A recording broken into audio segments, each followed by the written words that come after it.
Control 1 to car 59, clear code 7, KMA 394. Car 50T at Overland and Denton, traffic accident, ambulance follow-up. Hit and run felony involved, code 3. All units in the vicinity, be on the lookout for black sedan, out-of-state plates, no further description. Maybe southbound on Overland. Should have heavy damage to right side of car. This is Don Reed, a police recorder. You're riding in a detective unit. Black sedan, radio buried in glove compartment. No identification as a police car. Driving? Sergeant Ron Perkins. We're all dressed in civilian clothes. Sports suit, overcoats. This is Detective Unit 5-6 on the night watch. At the moment, we're checking southbound traffic, looking for a hit-and-run driver. And while you're with us tonight, remember, the people you meet are not actors. You're listening just as it happens, because this is it. This is real. This is Night Watch. Night Watch, the actual on-the-scene report of your police force in action. Every voice, every sound is authentic. Wherever Detective Unit 5-6 is called, you follow, as the official police recorder transcribes the investigation. Night Watch, presented with the cooperation of the Police Department of Culver City, California, W.N. Hildebrand, Chief. We transfer you now to Detective Unit 5-6, operating somewhere in the field, and to police recorder Don Reed.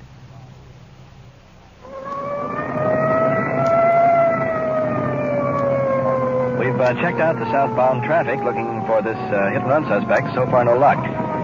Here's a quick picture. Arriving at the scene of the crash. Siren clearing a path through the traffic. Two-door coupe rolled over on its side, demolished. Traffic car, ambulance on the scene. Flares throwing out weird shadows.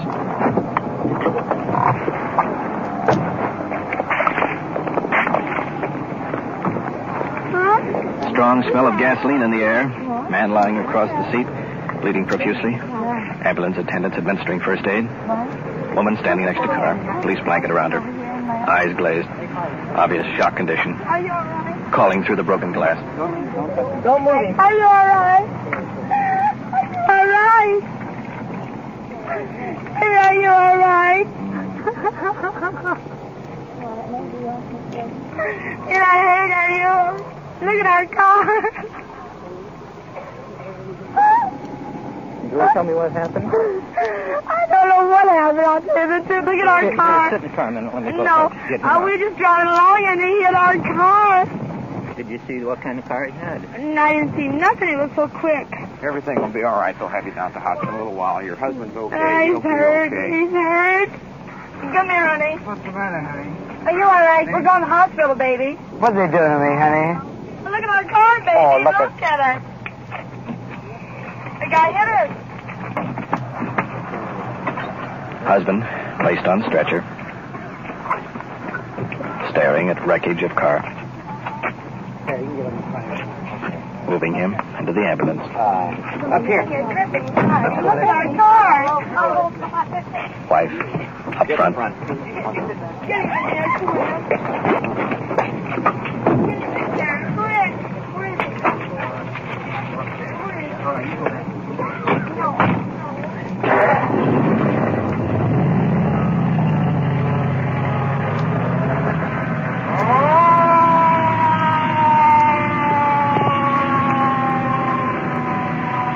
Ambulance disappearing in the traffic. Well, we got them on their way. Not the only ones we got on their way. Take a look at this. Where'd you find that?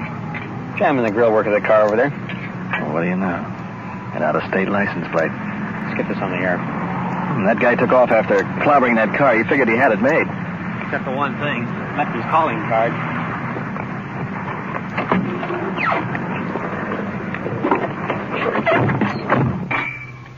5-6 to Control 1. Control 1 to 5-6. Go ahead.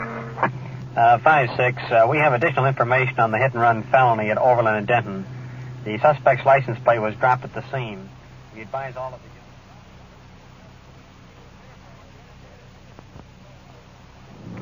Control 1 to Unit 58 clear, KMA 394. All units on frequency 4 stand by. Cars 50 and Detective Unit 56 at 2932 Maple. That's 2932 Maple. Woman screaming for help. Code 2. Follow 10-4. 561, roger. We're rolling. Code 2. Use the red light. Hurry up. Woman screaming for help. Our climatic conditions tonight are not exactly conducive to high-speed runs. There's a heavy fog pouring in off the ocean. Actually, we won't turn our red light on. It reflects into the fog, makes it tougher to see. Well, we're rolling in second gear now. Gives us better control. Don't have too far to go. There goes our windshield wipers on. It helps a little bit. But we're going to have to crawl all the way. Now, this call, woman screaming for help, could mean anything. It's a case of not crossing your bridges till you get there. Wait and see what happens. A couple more blocks to go and we're in business. I'll roll this window down. Maybe it'll help a little bit.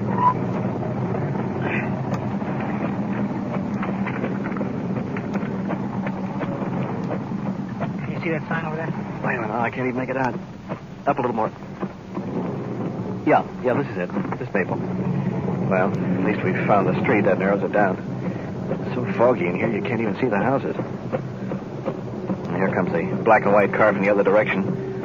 At least I think it is. It's something with a flock of red lights on it. Well, this is it. Figure standing on the curb. Headlights of the other car silhouetting.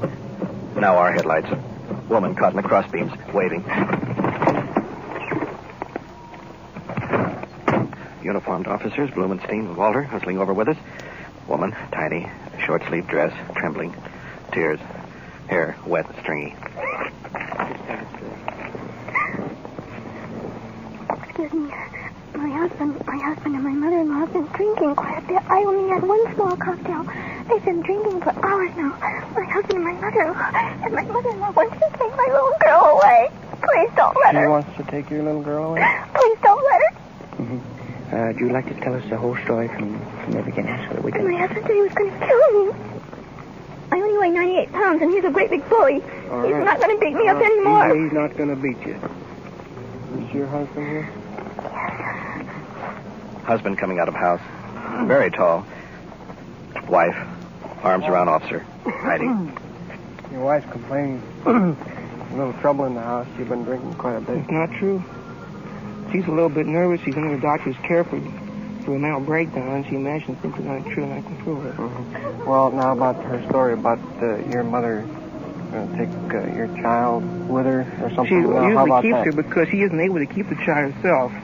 My mother-in-law takes her weekends. I have singing lessons every weekend, and I'm tired weekends, and she keeps her over Saturday night. But I don't want her to take her tonight because she's been drinking too much, and I'm afraid. Well, now you told us when we came here that your husband has been drinking He too has much too. food. Of course he has. But, he doesn't appear to me to be too intoxicated.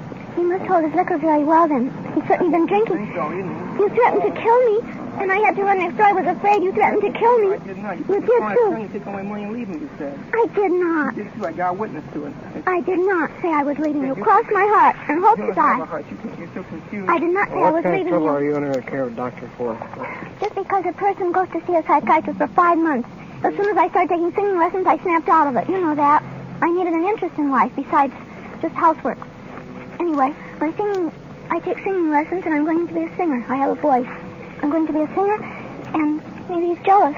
But anyway, he's been being very mean to me lately, and tonight it started with a quarrel about dinner, that we didn't have the dinner on time, and the kids were hungry, and then it got worse and worse, and Mother's been drinking a lot.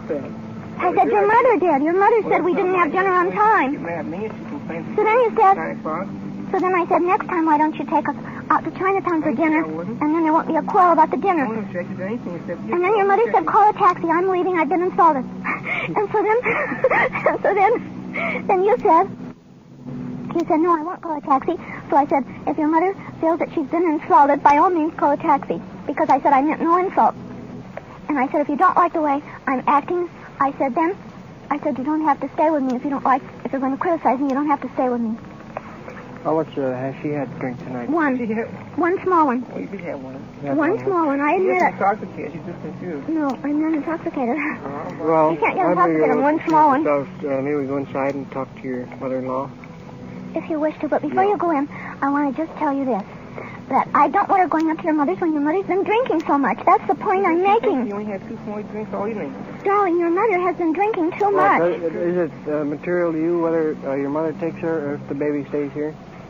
Well, I think the baby's safer. My mother-in-law isn't here with us, so she's so upset she might do almost anything. I'm not upset, and I wouldn't do almost anything. Actually, I believe your wife is deemed fit to take care of the child until she's legally ruled otherwise.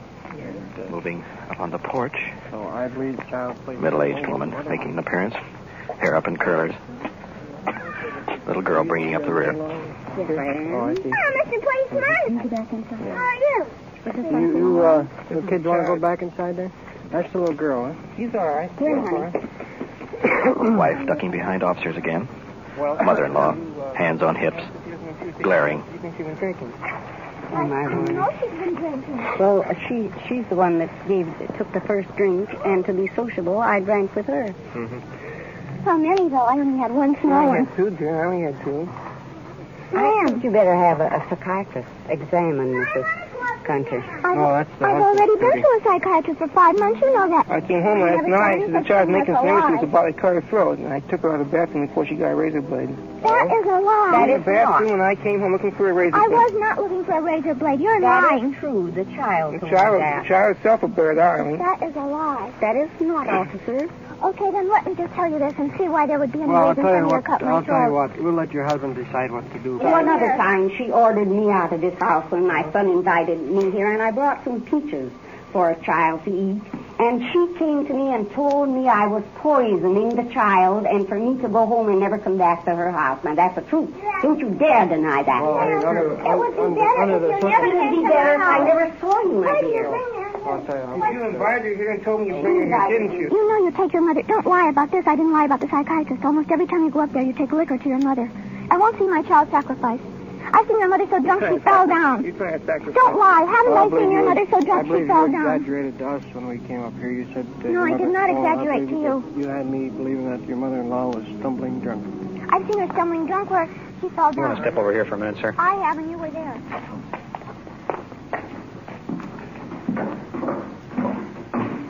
Look, we appreciate your problem.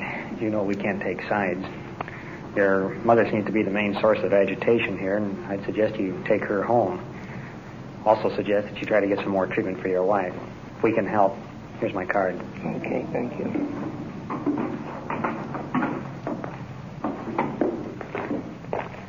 Fleming, why don't you give her the word? Wife out on porch. Husband bending down. Put his arms around her. The baby's going to stay here. I'm glad you see it, because if you hadn't, I would have divorced you. I'm glad that you see it my way. Yeah. I want to do anything to make you happy, Gary. You said you've been married 12 years now. There's no reason why you can't be married another 12 years. No longer, is there? He's a very smooth worker. I know him. I ought to. Well, if you want to take care of the baby, you better go in the house and take care of the baby Not with him. while he takes his mother home. See? When I see you and your mother drive off, I'll go in the house. Not till then. I know you. If you were a woman, you'd understand. Please take her home and don't bring her back anymore. Husband taking off coat. Putting around wife. Has mother-in-law by the hand. Heading for car. Disappearing in the fog. Thanks a lot, Fleming. We'll see you guys later. You know, seeing all these things makes a guy wonder about getting married. Yeah, doesn't change my mind any.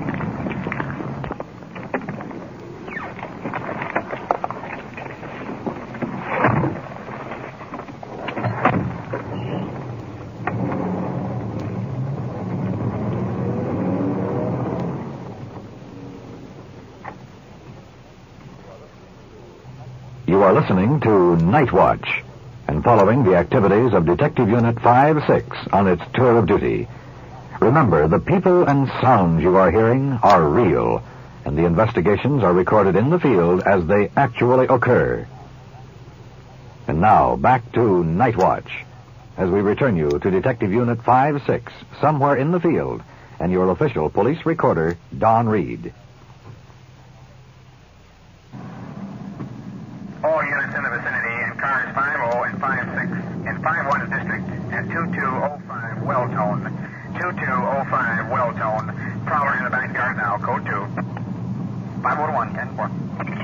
5-6, Roger. We're in the area. We'll approach on Welltone and check out the house from the front. 5-0 to 5-6. We're just north of that location. We'll come in through the alley. Roger, 5-0. Prowler call. Reported in the backyard. We'll take the front. Radio car will come in through the alley. This is about our third prowler call. The same general area in the past few days. Hold on. Probably of all the types of calls received, this is the most difficult to pinpoint. It's liable to turn up with anything. Stray cats trying to get into a house. Wind blowing wire against the screen. And then again, just a good old-fashioned burglar trying to break in. We're within a couple of blocks now. Fog is cleared. There goes off our lights. Rest of the way in the dark. Checking the streets for anything out of the ordinary. There's two figures coming out of a driveway. Girl and boy, arms around each other. Not very good burglary suspects. Street's dark. There's a porch light on the middle of the block. Probably it. Right, let's hit the number checks. 5-6, code 6 on Welltone. 5-6, 10-4. Detective to the rear. We'll cover the front. Young woman standing on the porch, bathrobe pulled tight around her throat. Trembling. I have to... That gate is tied to keep the puppy in. You want to come through here? The puppy barks, and last week my milkman money was stolen from the porch. Afraid to go to bed night. I thought after they took the money last week, maybe they'd come back, thinking I'd put it out again. Oops. Woke the dog. You're a little late, fella.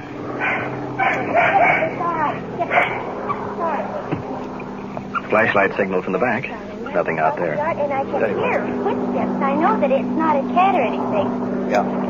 And the other night, my neighbor was telling me someone came over her wall. They just came over from the back property there. I'm afraid to go to bed because it's no sooner than the house is dark that it seems there's somebody out here. Did you have your lights on in the house?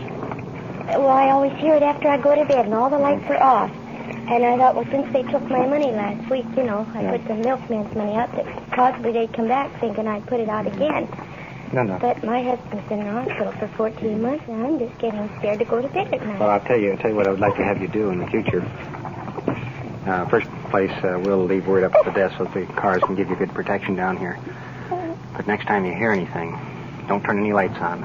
So just dial the operator and say you have an emergency, you want the Culver City Police. Mm-hmm. She'll connect you immediately. You give the man your address, tell them there's somebody in your yard right now, and then just do it without them looking in. If they can look in the house and they see you go to the phone, or if you turn the light on, they're going to take off before we can get here. Mm-hmm. And that's the only way we'll be able to get them, if you'll just quietly notify the police and then just stay inside till we get down here. No, sorry.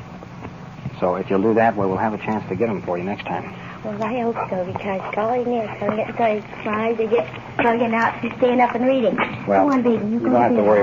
We'll be out here to help you on it. Oh, bye. Thank you for coming down. No, you go lay down, baby. Go on, you can't come in the house. Good night. Good night. Thank you.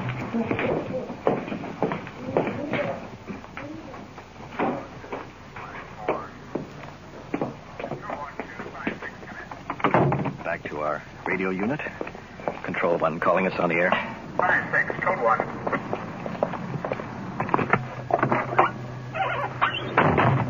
5-6, code 1. 5-6, go ahead. 1 to Detective Unit 5-6. Car 5-0 wants you to contact them. Code 2. 5-0, can you read 5-6? 5-0 to 5-6. We're in the alley directly behind you. Found a juvenile suspect hiding back here. You want to meet us? 5-6, Roger. I'll be right there. Swinging around to get into the alley.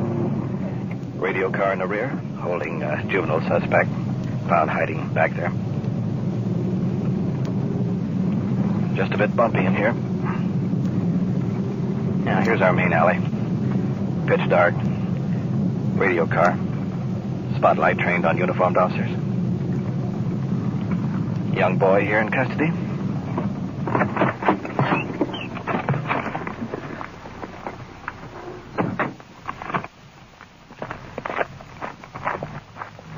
What do you got, Bill? We were cruising through the alley back here, and we found this young fellow hiding behind a telephone pole over there. I don't know if he's got anything to do with the prowler call or not, but Sergeant Dirks is over there talking to him. Okay, let's go over and check him out. Suspect, 10, 11 years. Butch haircut. Hands on hips. Defiant. I didn't do anything. Well, why did you walk down the alley? I always walk down the alley. Oh, you always walk down the alley. I always walk down this one. You could ask anybody. Why don't you walk down the streets like a normal person would? I don't know. I just walk down the alleys. And you're going straight home. Yes. Where were you before I saw you, though? I was up there walking down. You weren't in this yard at all. I just walked over here, down here. You weren't in the yard. Yes. You wouldn't lie to us, would you? I'm not lying, sir. What else have you been taken into the juvenile officer for? Nothing. No curfew violation? No. Just for entering that boy's house? Yes. What if this lady identified you? Well, let her identify me. Let her have a look at me. You still weren't around the house at all? I still wasn't. Let her have a look at me. Okay. Okay, let's go. How old are you? 12. You know, you shouldn't be out wandering up and down these alleys, Right. regardless of whether you use it for a regular route or not. Because you'll always be questioned if you're intercepted by the police unit. Well, you can ask this man. I was walking down the alley. Well, look, let's square something away there right now. There was time enough for you to jump over that wall, run up there and hide behind a telephone pole, and then start walking back here nonchalantly. All right, but I didn't. Let the lady look at me. She didn't see you. Then what do you want me for? Because I think you were in the yard. Turn around. Checking out the young fellow's pockets. Very determined look. Sarcastic smile. Sort of dares the officers to find out anything. You better change your route home All right. and start walking down the street. But I always ride down I here don't to care clear. what you always do down here. Stay out of the alleys. You stay out of the alleys and stay on the regular routes of travel, you won't be in any trouble. If we catch you wandering down these alleys again, you're going into the juvenile officer. And if you go in often enough, you'll go to a juvenile home.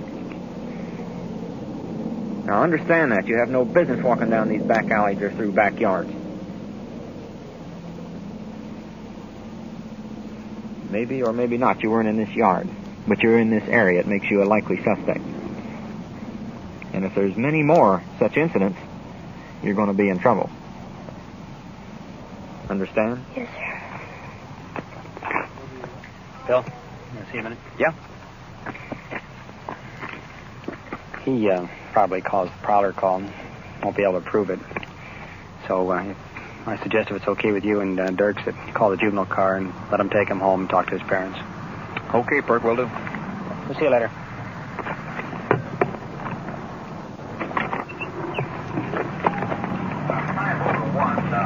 Meet us in the alley at the 2200 block on Wellbone. He's a nervy little guy. Won't be roaming around the alleys this time of night. Now, some neighbor take a pot shot at him. He won't have as much nerve. In the 2200 block on Wellbone.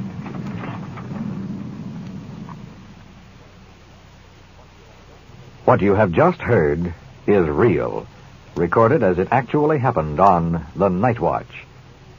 We switch you now back to headquarters and the desk of Police Chief W.N. Hildebrand.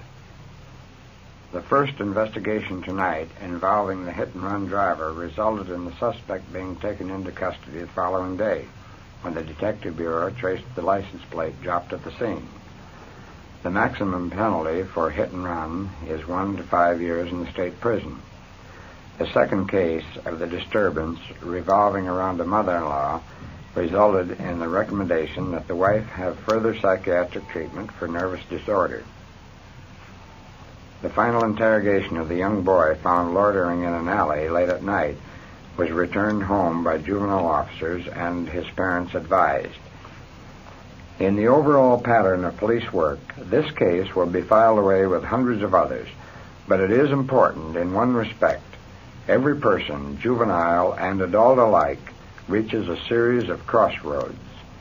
A wrong turn, and overnight, a potentially good citizen could be turned into a criminal. I cite, for example, the hit-and-run driver tonight.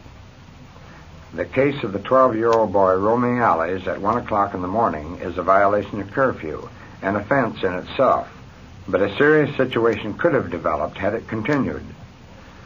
This is one of the crossroads of which we speak. To point up what can be done to control juvenile delinquency is one of the reasons for Night Watch. Thank you, Chief Hildebrand. You have been following Detective Unit 5-6 on its tour of duty on The Night Watch. Every voice, every sound has been real. Night Watch is brought to you through the cooperation of the Police Department of Culver City, California, with technical advice by Sergeant Ron Perkins and described in the field by the official police recorder, Don Reed. Night Watch is produced by Sterling Tracy and Jim Hadlock.